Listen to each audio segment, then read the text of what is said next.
So we will apply a double-ended zip, and I'm using continuous zip tape, and oops, I'm going to use my paper scissors for this.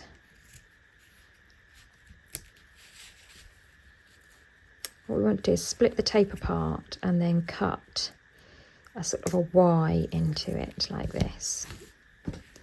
Okay, and then I hold the two ends together with my thumb like this. I take my zip puller and I point it with the pointy end towards the zip and the blunt end away from the zip, and you have a channel on either side of your puller, and you just post the two ends of your tape, of your nylon coil, into the ends of your puller, and then where you've made this shape, that allows you to hold that with the other hand, and then you just pull. Okay, now you might find that you've got a slight unevenness there. If you have, just open the zip up all the way, and then that will correct itself. Then we can blunt off that end, and that's one zip puller on.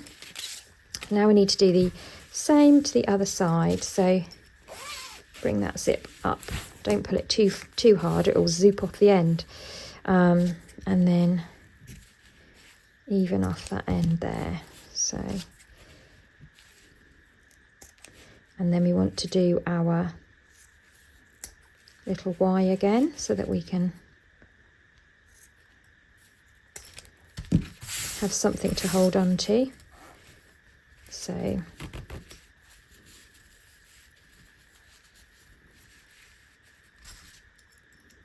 same technique again.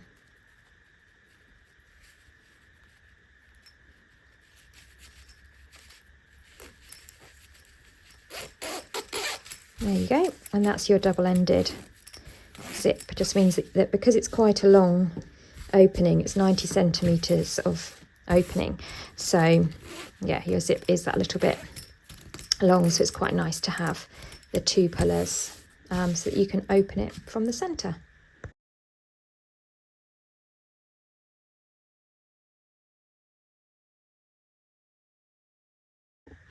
Okay, I've zoomed out.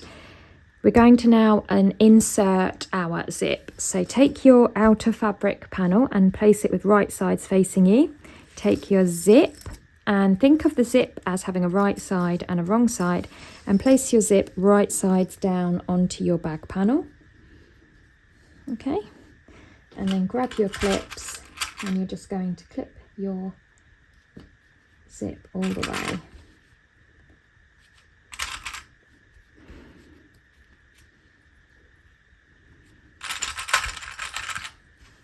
Then we take our lining panel and we place that right sides together with our zip pan. It doesn't matter whether you have it like this or like this, it really doesn't matter, because it's going to be the same outcome. It's a symmetrical project. So we just want to sandwich the zip between the lining and the fabric. So fabric, zip, lining, right sides together.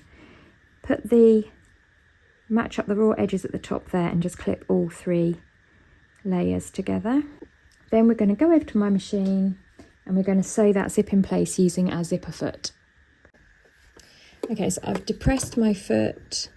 I can feel my zip tape is here, and my foot will allow me to ride over my zip tape. So I just need to find sort of a reference point there for how close I can get to the teeth. Take off that first clip and just make sure that all of those raw edges are lining up, and then I can just do a back stitch and then just sew all the way down.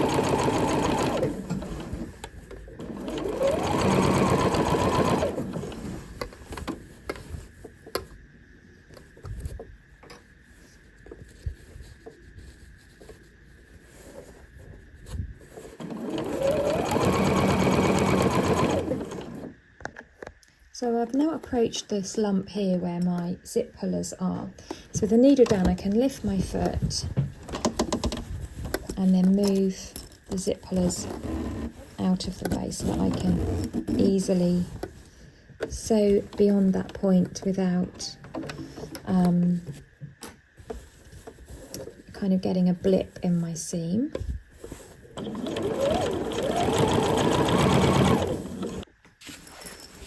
Okay, so once that's done, so there's our zip stitched in between the lining and the fabric.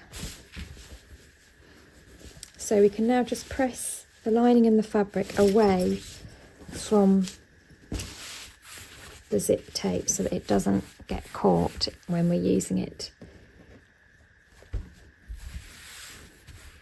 So we'll give it a really nice good press.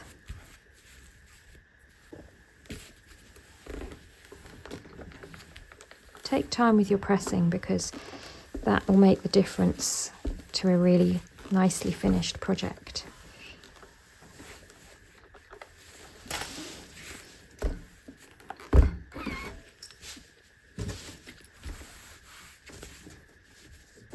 And I like to then turn it over and press the other side as well. Okay, so with my zip now inserted on one side and everything pressed out of the way, I'm now going to stitch all the way along here through all layers with my navy blue thread on the top and my red thread on the bottom, and just that will keep everything nice and neat, provide a neat edge and keep the fabric out of the way of the zip when it's functioning. You can try doing up and undoing your zip if you like, just to check that it functions okay as well before you commit. If you do pull your zip though, don't go and whiz it all off the end. Then you have to rethread it again. I'm just going to change sides so that I can get nice and straight to the edge of that zip. So I'm going to, so I've increased my stitch length to 3 and I am working with my zipper foot, and I've got blue thread on my needle and red thread on my bobbin. And I'm going to stitch through all layers. So we're now going to repeat that same process but inserting the other side of the zip tape. So this is the bit where people can get confused. So just pay attention, follow what I do, and everything will work okay. So first of all, turn your panel the other way round and drop the lining away. So we're now looking at the other side of our main panel. Then you want to fold this up so that the other side of the zip tape meets the top edge of the quilted panel. So you can see again you've got right sides together, raw edges matching. Then you take your lining, which is left hanging loose here, and you fold that in half as well. So what you'll see then, whoops, is that your lining, your zip, and your outer fabric, so you made another zip sandwich, and your linings are right sides together, and your outer fabrics are right sides together. And if you hold it up at this end, it's like you've got these 2 loops. Okay, so once you've done that folding, then we can grab our clips or our pins and pin everything together with all the edges matching at the top there.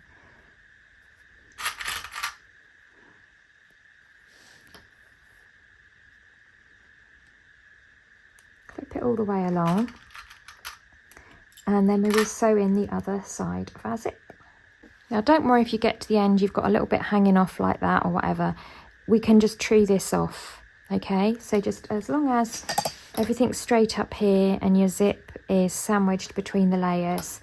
If you've got a little bit of a discrepancy at either end, don't worry, because we can just trim off any kind of hanging out fabric as we reach the next stage of the project. So process just the same as before.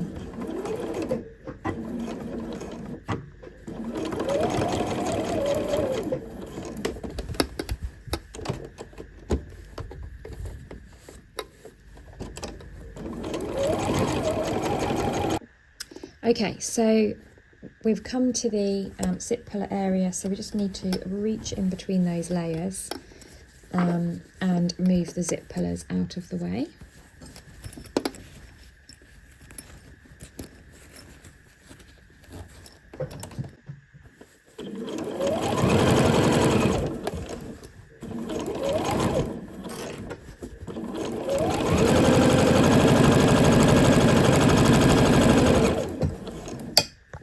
Okay, so we've now got this kind of situation with two hoops of fabric here and the zip like a spine in the middle. So we just want to flip the lining round to the outside, sort of turn it out really.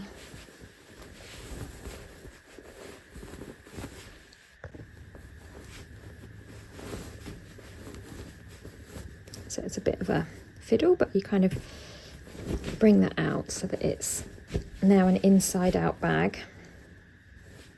And then just like before, we want to start by giving it a nice press. So press your lining away from the zip tape.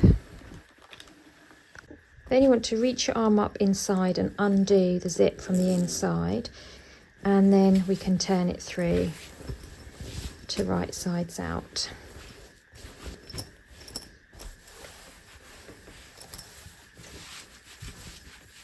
And then give it another press on this side.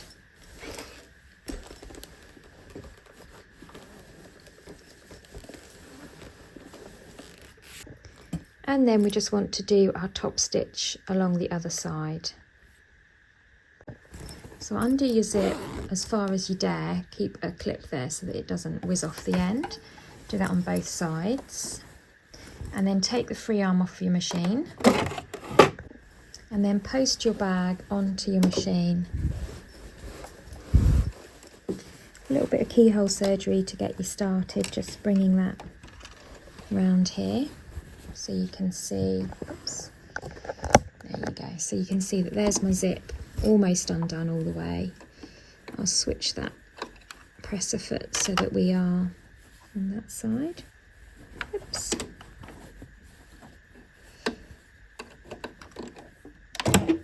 Another way to do this would be to sew in the zip tape on both sides and then attach the zip pullers afterwards. But of course the risk with that is if you haven't attached the zip pullers very many times, you might find it a bit tricky to do it that way round. But if you did loads of these, then you could always just attach the left and the right zip tape in between the fabric panels and then thread on your zip pullers once the zip tape is attached. So you basically split the tape in half entirely, attach the two sides, and then thread the zip on on the completed project. But it could be a bit tricky if you've not threaded zip pullers on before and you're not sure of getting them even. Okay, so using the same reference point as before, I'm just going to top stitch through all those layers.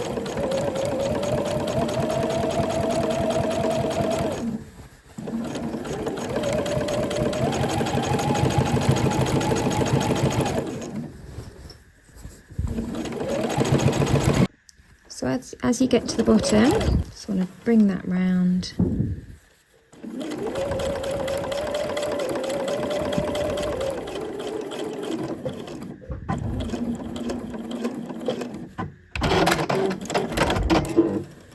And there you go, so there's your top stitch done all the way along the inside and outside on the other side. Okay, so give that a press.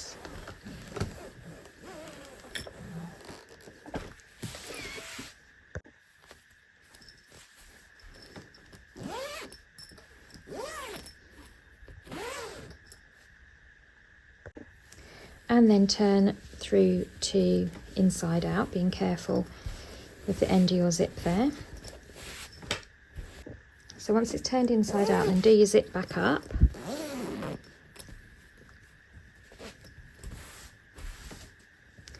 And you can just leave a little gap so that you can undo it in a minute, but do it relatively near the middle.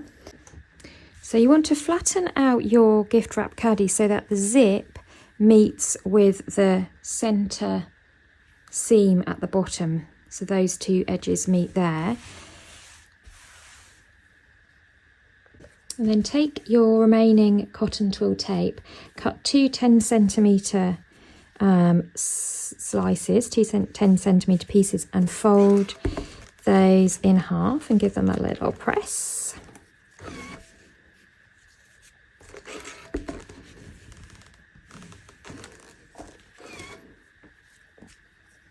And then what we want to do is tuck one of those 10cm folded in half pieces into the end. Let's zoom in. So there's my seam, there's my folded in half piece, there's my fold, there's my raw edge. So I'm putting my raw edges next to that centre seam. I want it nice and centralised.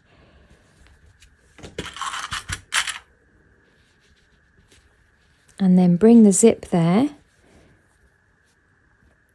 and put all three together, and then we're just going to clip the end closed.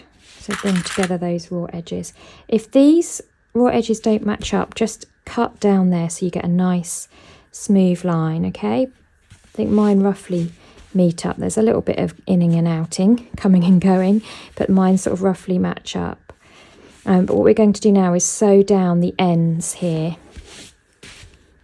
But you just want to make sure that your zip is at the halfway point and that you've tucked in that tab. Do that on both ends.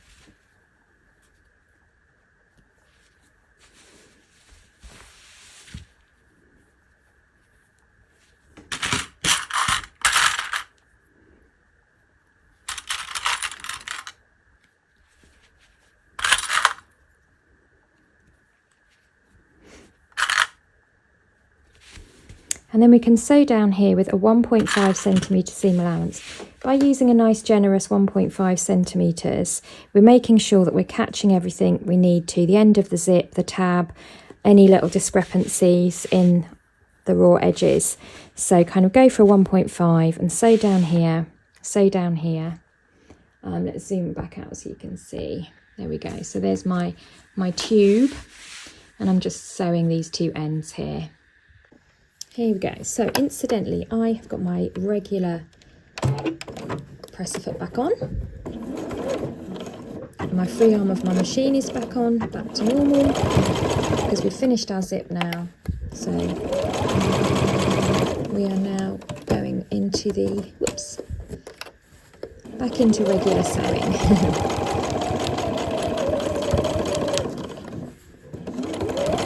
And you can sew over those nylon zip teeth, no problem at all.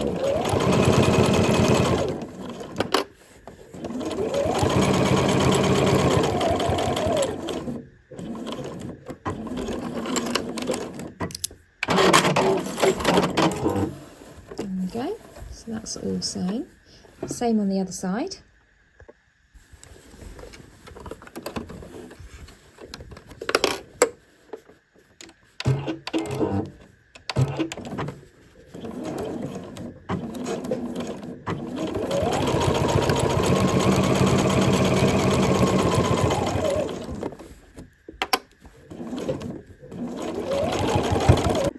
Okay, so once those two edges have been sewn down on either side of your tube, then we're just going to go over to the overlocker and finish those off, neatening them up. Now, if you don't have an overlocker, or if you want to go for a slightly kind of more premium finish, then you could always get a strip of fabric or a strip of binding and just bind that whole edge so it's sort of finished neatly with a binding. But I'm just, for the sake of speed, and it's what I've done on my previous ones, I'm going to overlock the edge there.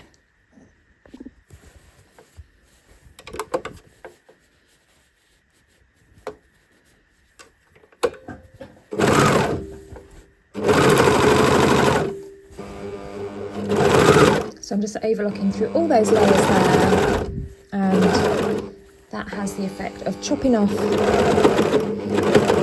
any unwanted loose ends and also neatening everything up. Now, don't worry, your overlocker will go over that zip end. If for whatever reason you are using a metal zip, then obviously you wouldn't be able to sew across the edge, but we're using a nylon zip there. So that's nice and neat now. Do the same on both sides. Now we are going to trim off the corners, so we don't need to worry about chaining in our ends there. We can just trim them off for now. Next, we're going to create our boxed ends. So if you grab your ruler and you want to make a 4.5 centimetre square, so you can either measure this in or use a quilter's ruler.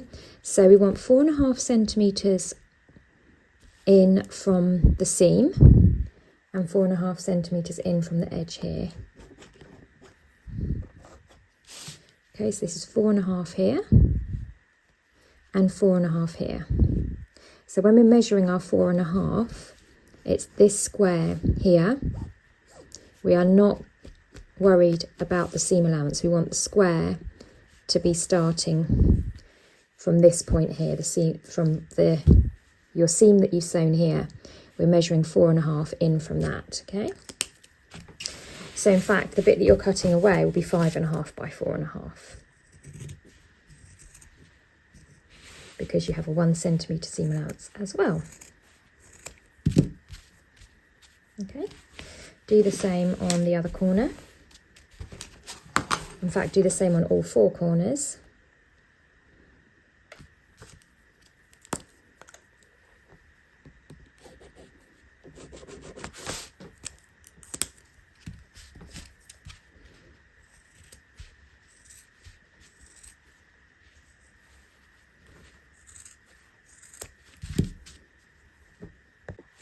Okay, then we want to flatten those corners out. So there's my corners I've just cut. We want to sort of bring that open like this and then clip that closed. So with the seam allowance from the zip end pointing downwards, matching up those raw edges.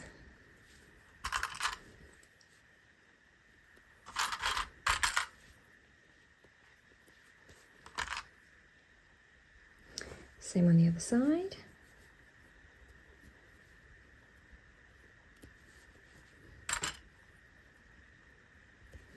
And then we're going to sew these together with a 1 centimetre seam allowance. So 1 centimetre here, 1 centimetre here, and then overlock, overlock.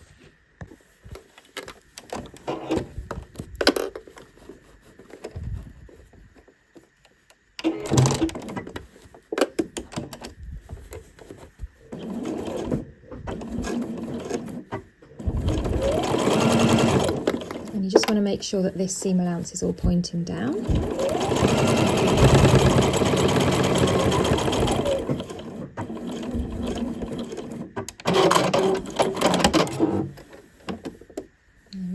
Do the same on all 4 corners.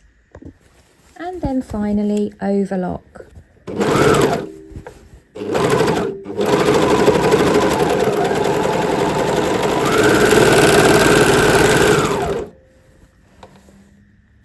Leave yourself a chain so you can thread it back in. Okay, so we're nearly there. So just take your overlock chains. It's got a little knot in mine there. And using a bodkin, we can just thread those into themselves so that it doesn't come unravelled.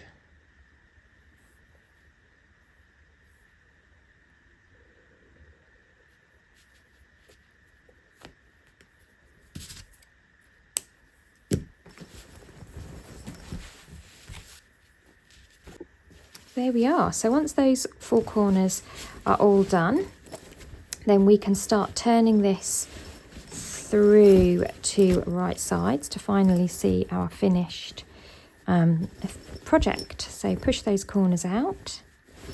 It's all looking nice and neat now.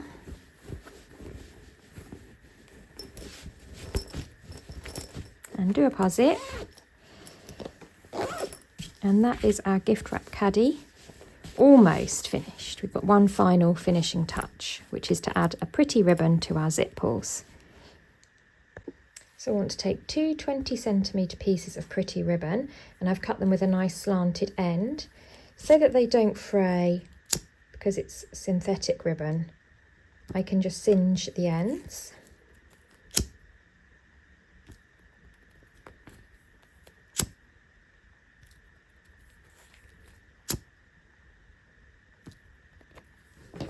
Then fold in half.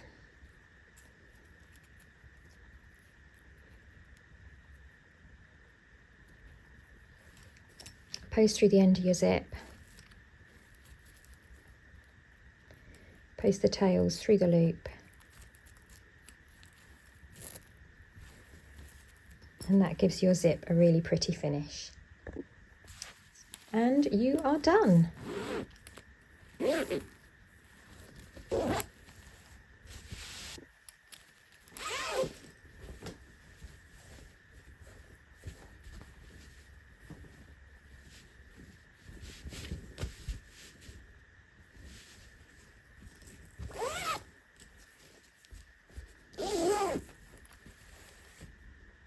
And as they say, that's a wrap. I hope you've enjoyed my sew along for the gift wrap caddy. I think I will be using this to organise all my Christmas wrapping and keep it all nice, even if I have any leftover wrapping paper for next year. So good luck with your sewing. I hope you really enjoy the sew along. Don't forget to check out Flying Bobbins for the kits and patterns that you can get so you can make your own gift wrap caddy. Have a wonderful Christmas, and I shall see you for the next sew along. Bye for now.